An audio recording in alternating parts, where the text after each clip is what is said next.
সুরকার নির্মল ভট্টাচার্য তিনি খুবই অ্যাক্টিভ ছিলেন। মোটামুটি 40-এর দশক, 50-এর দশক, কিছুটা 60-এর দশক। তারপর থেকে ধীরে ধীরে তিনি একজন সঙ্গীত শিক্ষক বা ওই আকাশবাণীর যে সুরকার হিসেবে অনেক ভালো ভালো কাজ করেছেন। শেষের দিকে HMV ওনাকে ডেকে 78 সালে আবার একটা অ্যালবামেতে গান রেকর্ড করিয়েছিল। ওটাই ওনার শেষ রেকর্ডিং। তরুণ বন্দ্যোপাধ্যায় দিয়েছিলেন সেই গান। কিন্তু যুগের সাথে সাথে তার সুরের ধারার মধ্যে তিনি কিন্তু অনেক পরিবর্তন আনতেন। আমরা 50-এর দশকের যে গানগুলি, সেগুলোর মধ্যে যে একটা সেই সময়কালীন একটা সুরের ধারা পাওয়া যায়।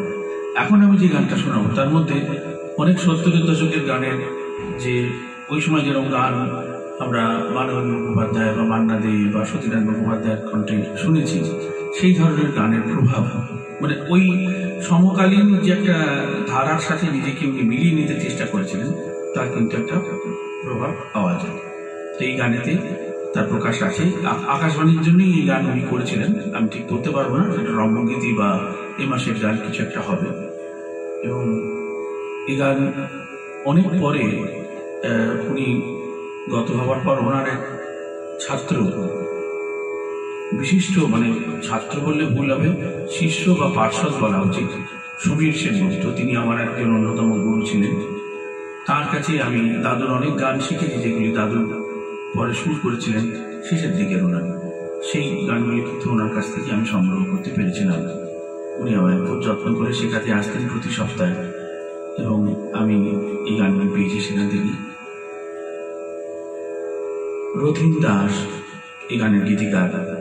আবার একবার তার একটি অন্যতম ভালো একটি গান নিবেদন করছি। সকাল বেলা সুরের লাগিল আমার মনে,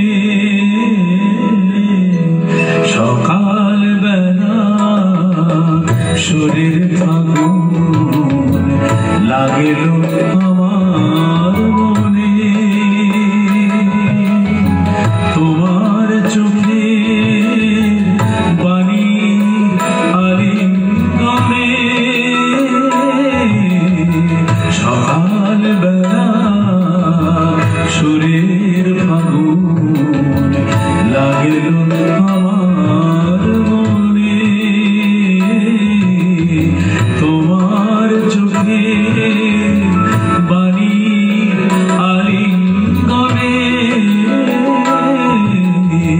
সকাল বেলা সুরের ফাগুন লাগিল আমার মনে।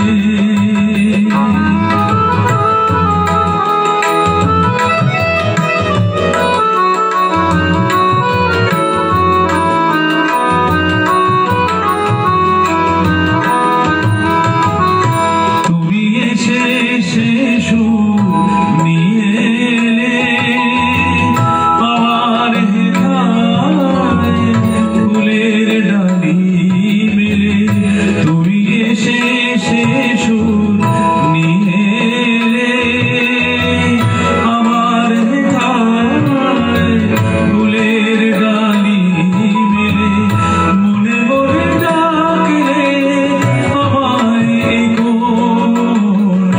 এগোন নিমন্ত্রণে, সকাল বেলা সুরের ফাগুন লাগিল আমার মনে।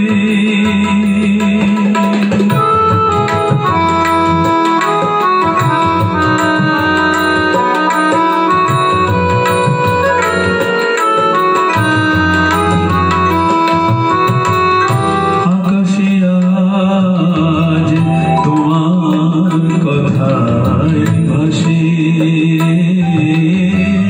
আকাশে আজ তোমার কথাই ভাসে, নীলের বুকে মেঘেরি আশ্বাসে, আকাশে আজ